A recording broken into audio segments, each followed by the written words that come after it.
billahi minasyaitonir rajim. Bismillahirrahmanirrahim. Assalamualaikum warahmatullahi wabarakatuh. Alhamdulillahirabbil alamin. Wassalatu wassalamu ala rasulil amin, nabiyyina Muhammadin ibn Abdullah wa ala alihi wa sahbihi wa man wala. Allahumma shalli ala Muhammad wa ala ali Muhammad. Allahumma shalli ala Muhammad wa ala ali Muhammad kama shallaita ala Ibrahim wa ala ali Ibrahim. Barik ala Muhammad wa ala ali Muhammad kama barakta ala Ibrahim wa ala ali Ibrahim fil alamin innaka Hamidum Majid. Amma ba'd. Baik.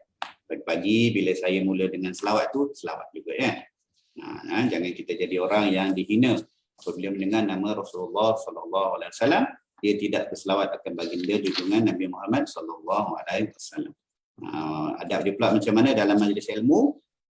Bila-bila ada dua pandangan. Satu mengatakan setiap kali dengan nama Nabi Muhammad sallallahu alaihi wasallam kita selawat. Allahumma shalli ala Muhammad wa ala Muhammad.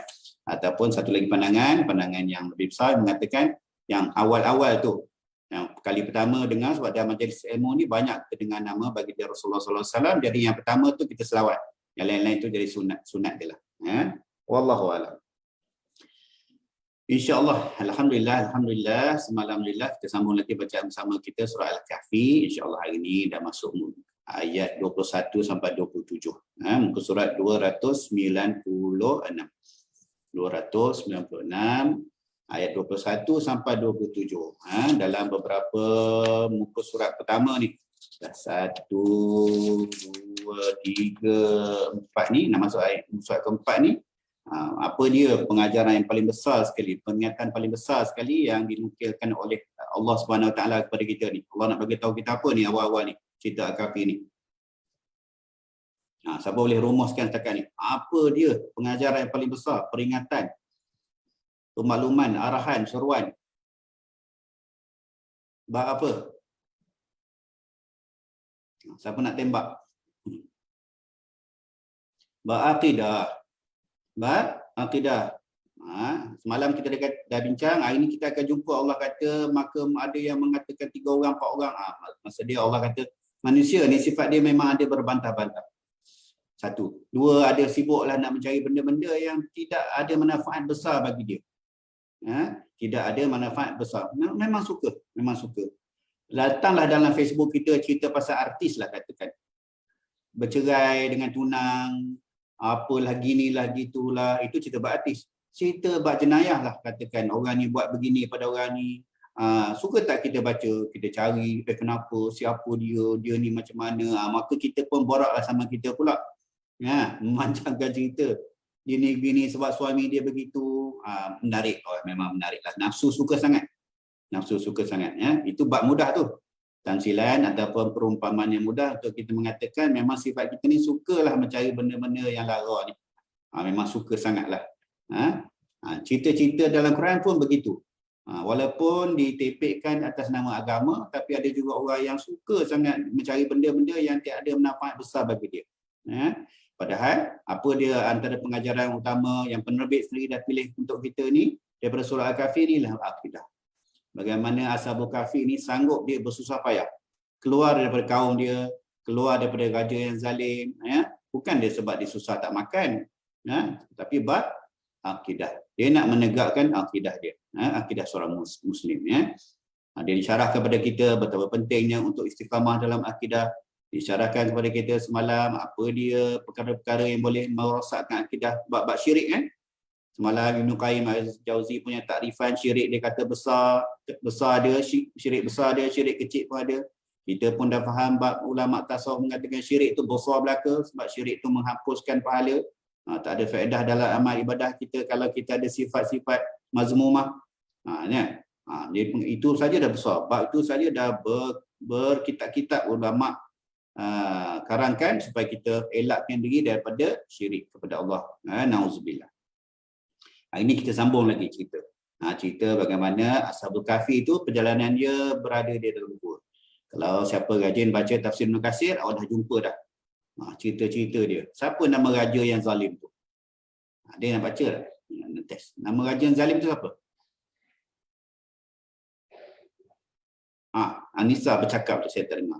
Apa Anissa? Tak ingat. Dikyanos, lebih kurang gitulah dalam Ibn Katsir. Dikyanus ke Dakyanus ke lebih kurang Dikyanus.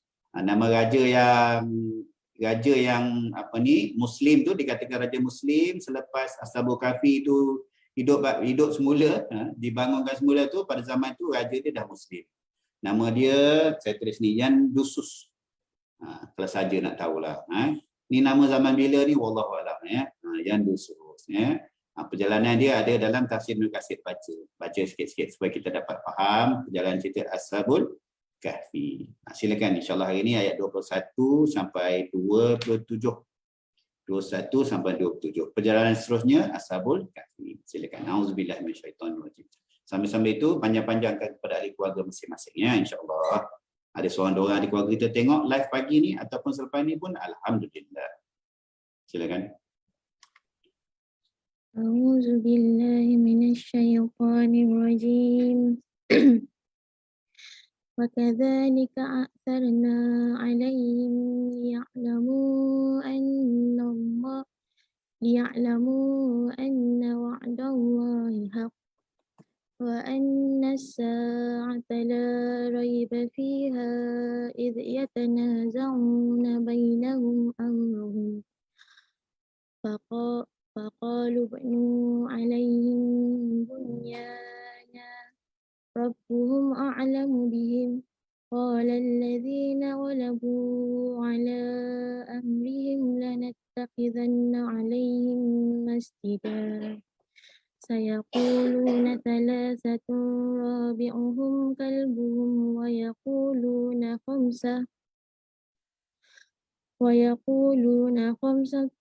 ويقولون خمسة سادسهم كلبهم رجما بالغيب ويقولون سبعة وثامنهم كلبهم قل ربي أعلم بعدتهم ما يعلمهم إلا قليل فلا تمار فيهم إلا مراء ظاهرا ولا تستفت فيهم منهم أحدا ولا تقولن لشيء إني فاعل ذلك غدا إلا أن يشاء الله واذكر ربك إذا نسيت وقل عسى أن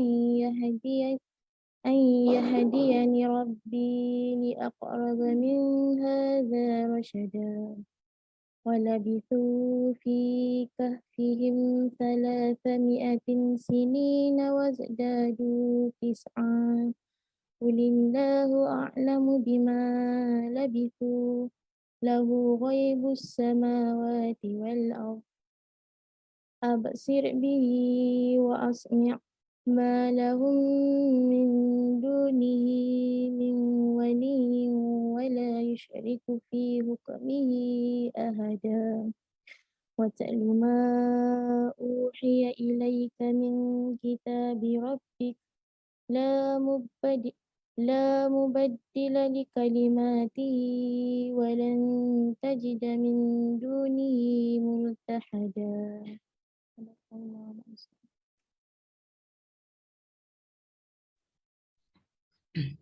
Terjemahan. Dan demikian pula kami perlihatkan manusia dengan mereka agar mereka tahu bahawa janji Allah itu benar dan bahawa kedatangan hari kiamat tidak ada keraguan padanya. Ketika mereka berselisih tentang urusan mereka, maka mereka berkata, dirikanlah sebuah bangunan di atas gua mereka. Tuhan mereka lebih mengetahui tentang mereka. Orang yang berkuasa atas urusan mereka berkata, kami pasti akan mendirikan sebuah rumah ibadah di atasnya.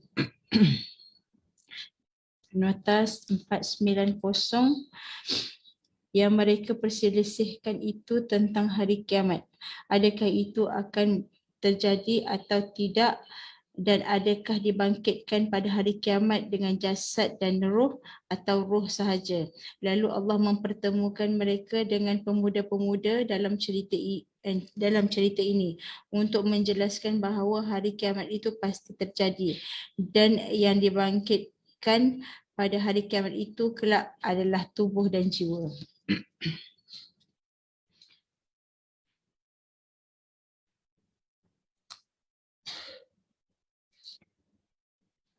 Kelak ada orang yang akan mengatakan jumlah mereka 3 orang, yang keempat adalah anjingnya, dan yang lain mengatakan jumlah mereka 5 orang, yang keenam adalah anjingnya. Sebagai tekaan terhadap yang gaib, dan yang lain mengatakan jumlah mereka 7 orang, yang ke-8 adalah anjingnya. Katakanlah Muhammad, Tuhanku lebih mengetahui jumlah mereka. Tidak ada yang mengetahui bilangan mereka kecuali sedikit. Kerana itu janganlah engkau Muhammad berbantah-bantah tentang hal mereka kecuali bantahan zahir sahaja, dan jangan engkau menanyakan tentang mereka pemuda-pemuda itu kepada sesiapa pun. Dan janganlah sekali-kali engkau mengatakan terhadap sesuatu, aku pasti melakukan itu esok pagi, kecuali dengan mengatakan insya-Allah. Dan ingatlah kepada Tuhanmu apabila engkau lupa, dan katakanlah mudah-mudahan Tuhanku akan memberiku petunjuk kepadaku agar aku yang lebih dekat kebenarannya daripada ini. Nota 492. Menurut riwayat, ada beberapa orang Quraisy bertanya kepada Nabi Muhammad SAW tentang roh, kisah Asbabul Kahfi, penghuni gua, dan kisah Zulkarnain. Lalu baginda menjawab, datanglah esok pagi kepadaku agar aku ceritakan kepadamu. Dan baginda tidak mengucapkan insya-Allah yang bermaksud yang maksudnya jika Allah kehendaki, tapi rupa-rupanya sehingga keesokan harinya wahyu terlambat datang untuk menceritakan hal-hal tersebut dan Nabi tidak dapat menjawabnya. Maka turunlah ayat 23 hingga 24 di atas sebagai pelajaran kepada Nabi. Allah mengingatkan pula ketika Nabi terlupa menyebut insya-Allah, haruslah segera menyebutnya kemudian.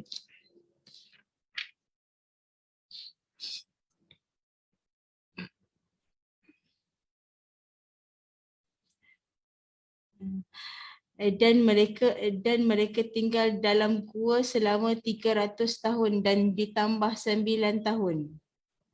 Katakanlah Allah lebih mengetahui berapa lama mereka tinggal di gua. Miliknya semua yang tersembunyi di langit dan di bumi. Alangkah terang penglihatannya dan alangkah tajam pendengarannya.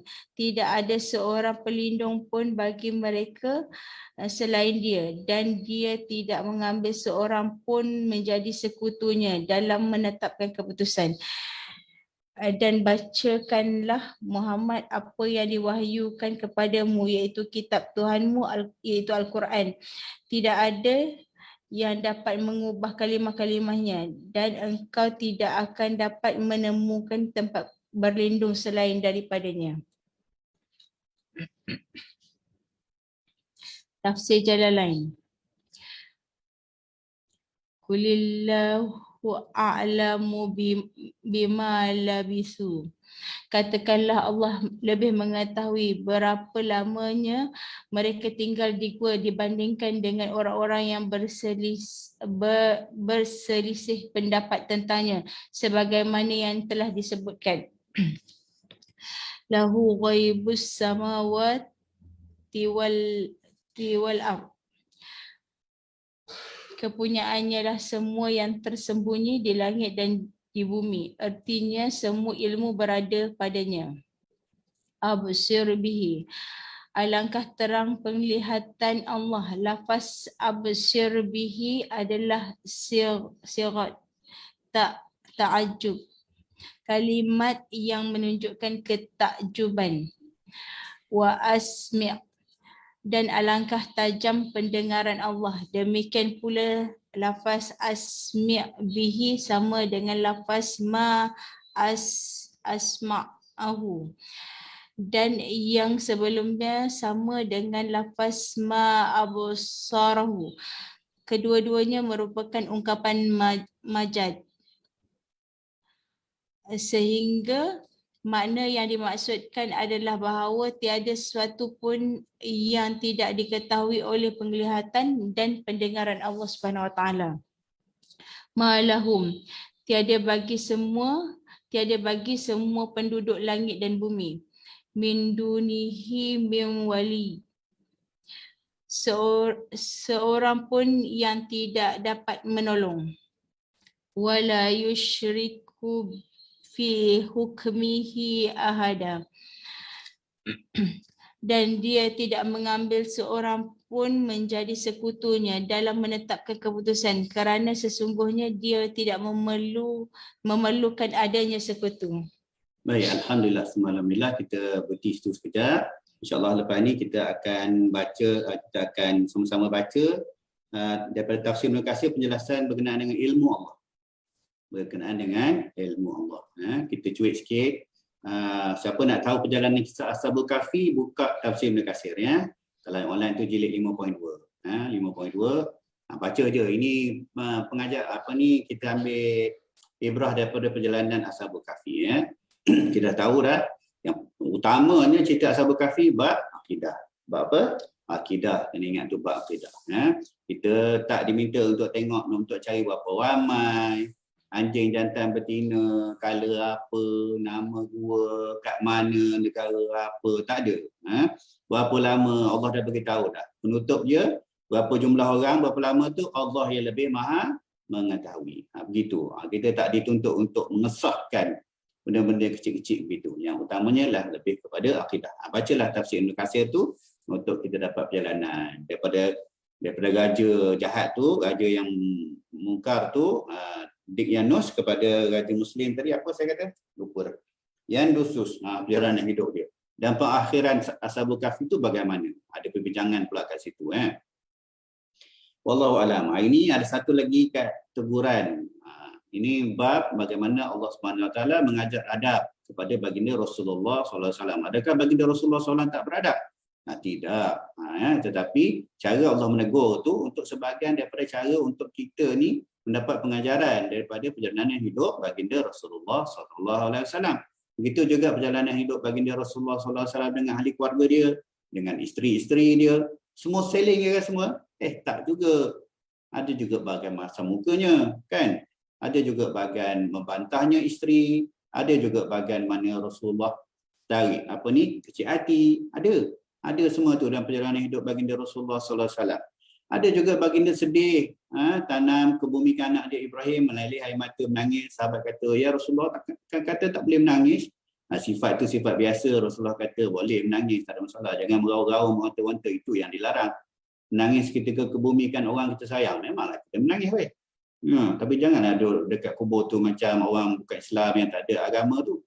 Tarik baju koyak, merau-merau, itu yang tak benarkannya. Jadi kenapa benda ni semua Allah tamsilkan di hidup baginda Rasulullah SAW untuk kita.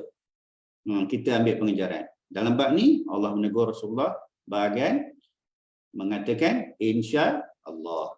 Dari baca dan nota tu, macam mana asbab cerita ayat surah ni turun, disebabkan antaranya ialah asbabun nuzul dia ialah kafir musyrik itu pergi bertanya kepada baginda Rasulullah beberapa soalan. Antaranya cerita Ashabul Kahfi. Dia orang dapat mana soalan ni? Siapa ingat? Musyrik Mekah ni dapat mana soalan, 3 soalan ni? Dia pergi tanya siapa? Tak ingat dah. Masa kita buka surah, awal surah tu, kita dah syarah dapat ni. Asbabun nuzul. Turun ayat ni disebabkan beberapa kafir musyrik pergi bertanya kepada siapa? Mencari soalan-soalan rahsia nak tanya. Betulkah dia ni Rasul? Kepada Yahudi Madinah. Kepada Yahudi Madinah. Yahudi ahli kitab kan? Dia tahu cita-cita kitab. Yahudi Madinah. Jadi baginda Rasulullah SAW kata, okey, datang besok pagi. Datang besok pagi. tertangguhnya wahyu turun berapa lama? Dalam Ibnu Katsir kata 15 hari. Berapa lama tu? 15 hari. Ini untuk kita, pengajaran untuk kita. Apa-apa pun future, insya-Allah. Apa pun insya-Allah. Bahkan kita bercakap dengan sahabat-sahabat kita bukan Islam pun, amalkan alhamdulillah insya-Allah. Lama-lama dia tanya, insya-Allah tu apa? Melayu suka cakap lah ini insya-Allah. Kita terangkan makna insya-Allah yang sebenar. Ada insya-Allah Melayu, ada insya-Allah mukmin. Insya-Allah Melayu ni main bahaya dia. Sikit-sikit insya-Allah, insya-Allah, insya-Allah. Kau naik konsep mana ni? InsyaAllah, insya-Allah. Ni konsep insya-Allah. Jadi insya-Allah itu arahan daripada Allah SWT untuk kita melalui baginda Rasulullah SAW supaya kita berhati-hati. Ya, di hadapan bukan kuasa kita. Di hadapan kita ni kuasa Allah semata-mata nak kurniakan. Boleh tak boleh, jadi tak jadi ya. Jadi wahyu tertangguh lebih kurang 15 hari. Barulah turun. Turun dengan pengajaran-pengajaran. Dan turun semua dengan makluman-makluman berkenaan dengan Ashabul Kahfi. Wallahu a'lam. Kita sambung tafsir Ibnu Katsir. Mengatakan firman-Nya, katakanlah Allah lebih mengetahui betapa lamanya mereka tinggal di gua. Ingat, ini bukan cerita nak tahu berapa lama, nak cerita bab ilmu Allah. Silakan. Tafsir Ibnu Katsir. Firman-Nya, katakanlah Allah lebih mengetahui berapa lamanya mereka tinggal di gua, iaitu apabila engkau ditanya mengenai berapa lama mereka tinggal di dalam gua padahal engkau tidak memiliki pengetahuan tentang itu, tentang hal itu, maka janganlah engkau berkata apa-apa, tetapi katakanlah pada saat itu juga Allah lebih mengetahui berapa lamanya mereka tinggal di gua. Miliknya semua yang tersembunyi di langit dan di bumi. Tiada yang mengetahuinya kecuali Dia, atau hanya diketahui oleh makhluk yang diberitahu oleh Allah. Apa yang telah kami kemukakan ini dikemukakan pula oleh beberapa ulama tafsir seperti Mujahid dan ulama salaf maupun khalaf. Firman-Nya, alangkah terang penglihatannya dan alangkah tajam pendengarannya, iaitu sesungguhnya Allah Subhanahu Wa Taala Maha melihat mereka dan mendengar mereka. Ibnu Jarir berkata kalimat itu memberikan pengertian yang positif, seolah-olah dikatakan alangkah terang penglihatannya, alangkah tajam pendengarannya. Adapun takwil daripada kalimat tersebut adalah Dia Maha melihat segala yang ada dan Maha mendengar segala hal, dan tiada sesuatu pun yang tersembunyi daripadanya. Kemudian diriwayatkan oleh Qatadah mengenai firman-Nya, alangkah terang penglihatannya dan alangkah tajam pendengarannya, iaitu tiada seorang pun yang lebih tajam penglihatannya dan yang lebih sensitif pendengarannya daripada Allah Subhanahu Wa Taala. Ibnu Zaid berkata mengenai firman-Nya, alangkah terang penglihatannya dan alangkah tajam pendengarannya.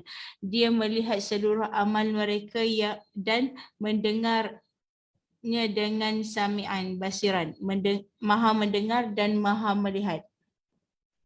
Firman-Nya pula, tiada seorang pelindung pun bagi mereka selain daripada Dia, dan Dia tidak mengambil seorang pun menjadi sekutunya dalam menetapkan keputusan, iaitu sesungguhnya Allah Subhanahu Wa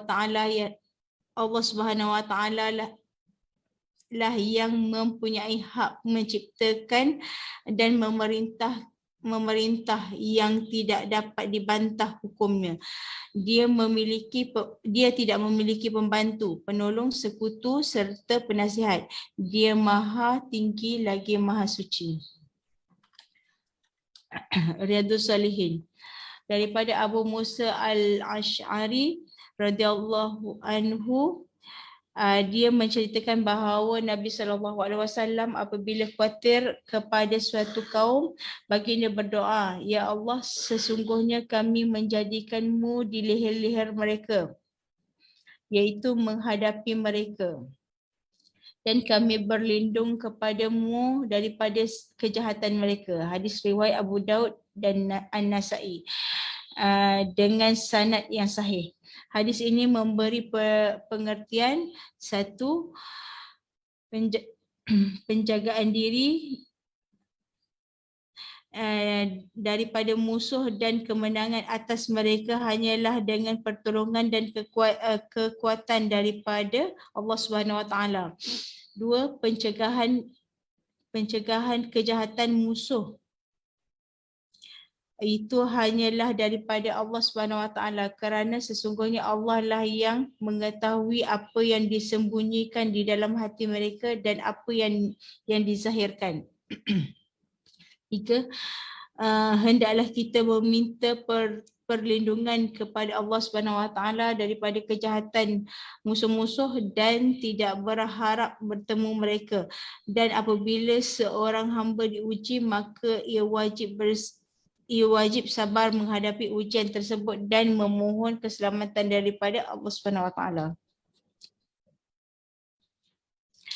Hadis Nabawi. Wabishah radhiyallahu anhu berkata, aku mendekati Nabi SAW hingga duduk di hadapannya. Kemudian baginda bertanya, wahai Wabishah, aku beritahukan kepadamu atau kamu yang akan bertanya kepadaku? Aku menjawab, tidak, akan tetapi beritahukanlah kepadaku. Baginda SAW lantas bersabda, kamu datang untuk bertanya mengenai kebaikan dan keburukan, dosa. Aku menjawab, benar. Baginda SAW kemudian menyatukan ketiga-tiga jarinya sambil menepukkannya ke dadaku. Setelah itu baginda bersabda, wahai Wabishah, mintalah petunjuk pada hati dan jiwamu. Baginda mengulanginya 3 kali. Kebaikan itu adalah sesuatu yang dapat menenangkan dan mententeramkan jiwa. Sedangkan keburukan itu adalah sesuatu yang meresahkan hati dan menyesakkan dada. Meskipun manusia memberimu fatwa dan membenarkanmu. Hadis riwayat Ahmad.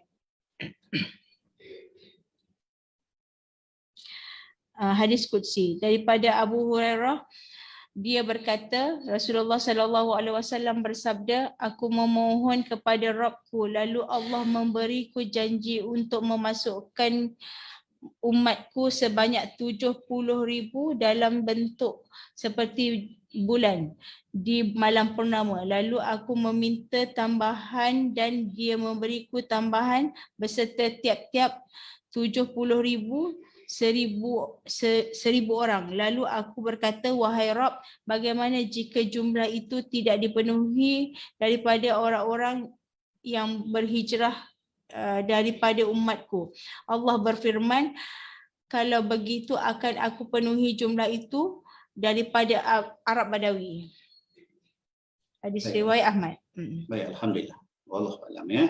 Banyak pengejaran kat sini daripada tafsir Ibnu Katsir tu, kalau kita nak ringkaskanlah. Kalau nak ringkaskan banyak-banyak cerita-cerita ni, nak ringkaskan dengan beberapa sifat Allah je. Beberapa sifat Allah, pertamanya ilmun, sifat Allah segalanya dalam ilmu Allah. Dan sifat maha mendengar dan maha melihat. Perbeza pilih kat situ. Sami'an basira. Ilmun, sami'an basira. 3 sifat tu ada dalam semua dalam penjelasan daripada Imam Tafsir Ibnu Katsir. Tak ada apa pun yang berlaku tanpa ilmu Allah. Allah maha melihat lagi maha mendengar. Macam tu kita ambil ringkasan begitu. Kadang-kadang kita baca banyak-banyak ni, kita notakan. Kalau kita ada kitab, siapa yang istiqamah membaca kitab kat rumah tu, panjang-panjang paragraf tu ada apa kata kunci dalam paragraf tu. Contohlah tulis tu. Ilmu Allah. Contoh situ. Allah maha mendengar, maha melihat. Dan cerita panjang-panjang tu kan, mesti ada kata kunci. Begitu juga bila kita baca kitab-kitab fiqh kan, kitab-kitab fiqh. Bab tertentu, bab wuduk lah katakan. Wuduk dalam mazhab Syafi'i, wuduk dalam mazhab Hanbali. Kita notakan situ. Hanafi kata apa? Notakan kat situ. Jangan bimbang. Contenglah kitab tu. Jangan lukis muka Doraemon sudah.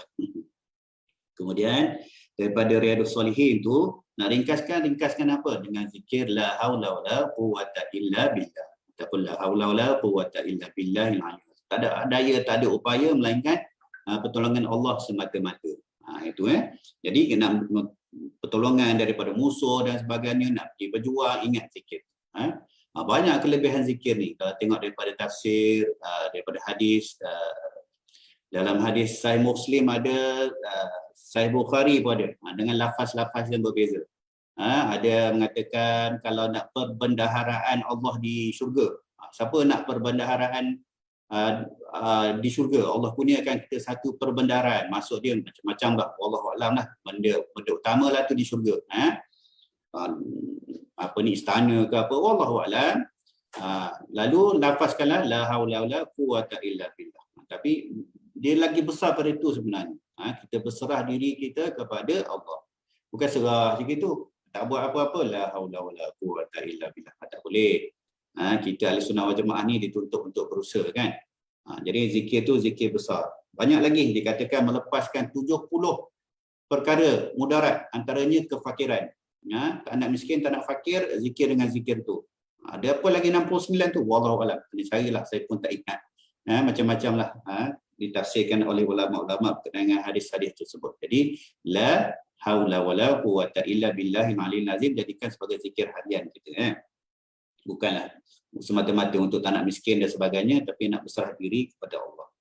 Wallahualam. Kemudian hadis kursi itu kalau kita faham, Rasulullah SAW dalam hadis ini mengatakan dia minta 70,000 umat dia dibawa masuk ke syurga dalam bentuk bulan purnama, cantik dan sebagainya. Ada mengatakan tak ada dihisap. Tak hisap, 70,000 dia terus masuk syurga tanpa dihisap. Contohnya lah. Cantiklah, comel. Kemudian ditambah pula, Allah tambahkan lagi setiap satu tu 1,000 orang. Dalam 70,000 tu tambah 1,000. Jadi 70 juta lah. 70 juta ni ada kemungkinan, 70,000 tu sahih, ditambah dengan 1,000. Maksud 1,000 tu macam mana? Wallahualam, ada katakan 1,000 untuk setiap seorang, 70,000 tu. Jadi 70 juta orang ni ada kemungkinan akan masuk syurga dalam bentuk bulan purnama tanpa dihisap dan sebagainya. Ada can ke kita ni? Dalam hadis ni Rasulullah SAW kata, lalu aku berkata, wahai Rabb, bagaimana jika jumlah itu tidak dipenuhi daripada orang-orang yang berhijrah daripada umatku? Orang-orang yang mula-mula ni saya rasa lebih 70,000 dah. Yang berhijrah tu mungkin tak sampai 70,000. Yang berhijrah awal daripada Mekah, Madinah tak sampai lah 70,000. Wallahualam, saya pun tak pernah kira, tak pernah baca sirah. Katalah tak cukup, tetapi as-sabiqun al-awwalun tu, jemaah-jemaah yang awal tu daripada Ansar tu besar Ansar dia dikatakan Hawariyun kepada baginda Rasulullah SAW. Ramai dah tu. Ada can lah 70,000 tu melepas lah kita ni. Melepas dah kemudian setiap 70,000 tu membawa 1,000 orang, 70 juta. 70 juta pun kalau kita congak-congak pun melepas juga ni. Orang yang hafaz Quran, orang yang berjihad, ulama, orang miskin yang taat kepada beriman, yang taat tu kepada Allah Subhanahu Wa Taala. Orang miskin dia tak banyak benda hisap dia.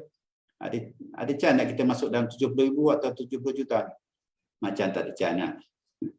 Macam kurang dia peluang nak masuk syurga tanpa dihisap, tapi kita masih lagi dituntut untuk berdoa. Ya Allah, ya Tuhanku, masukkanlah diri kami ni, ahli keluarga kami di kalangan orang yang kau masukkan ke dalam syurgamu tanpa dihisap.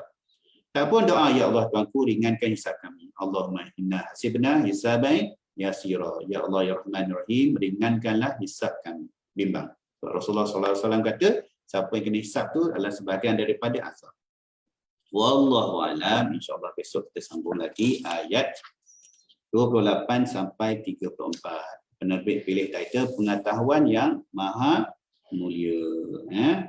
Wallahualam dimulakan dengan ayat, dan bersabarlah engkau Muhammad bersama orang yang menyeru Tuhanmu pada waktu pagi dan senja dengan mengharap keredaannya, dan janganlah kedua-dua matamu berpaling daripada mereka kerana mengharapkan perhiasan kehidupan dunia, dan janganlah engkau mengikuti orang yang hatinya telah kami lalaikan daripada mengingatkan kami, serta menuruti keinginannya dan keadaannya sudah melampaui batas. Kita akan jumpa ada lagi bagaimana Allah mentarbiahkan baginda Rasulullah SAW dalam bahagian nak memberi hidayah kepada kafir musyrik itu.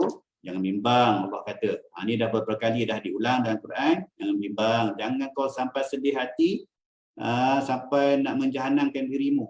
Begitu sebab hidayah itu milik Allah. Ingat kita dah bincang itu, hidayah ada dua. hidayatul irsyad dengan hidayatul taufik. Taufik ni ialah kita tahu Allah angkat terus kita terus masuk syurga macam tu. Terus nampak terus buat. Mana nak pergi munajah, corner kiri, corner kanan itu hidayah. Hidayatul irsyad. Hidayatul taufik, Anissa kata, mai Cik Asri duduk dalam kereta saya bawa terus munajah. Itu senang tamsilan yang mudah. Wallahu alam, insya-Allah. Slow-slow lah kita walaupun kita baca bersama ni, tapi insya-Allah semoga Allah memberi kita banyak manfaat daripada majlis-majlis walaupun ringkas begini. Tak ada alasan kita tak nak buat majlis begini di tempat masing-masing, di kalangan jemaah masing-masing. Khususnya buat lelaki yang ada tanggungjawab, buatlah majlis-majlis ilmu supaya rumah kita bersinar dengan cahaya majlis ilmu, bukan bersinar dengan kilauan emas, legenda-legenda ni dan sebagainya. Wallahu a'lam. A'udzubillahi minasyaitonir rajim. Bismillahirrahmanirrahim. Allahumma faqihna fid din. Allahumma faqihna fid din wa 'allimna ta'wil wa ihdinas siratal mustaqim. Siratal ladzina an'amta 'alaihim minan nabiyyin was-siddiqin wasyuhada'i was-shalihin wa hasuna ulaika rafiqa ya arhamar rahimin walhamdulillahi rabbil alamin. Subhanallah wa bihamdika asyhadu an la ilaha illa anta astaghfiruka wa atubu ilaik. Wabillahi taufiq wal hidayah. Assalamualaikum warahmatullahi wabarakatuh.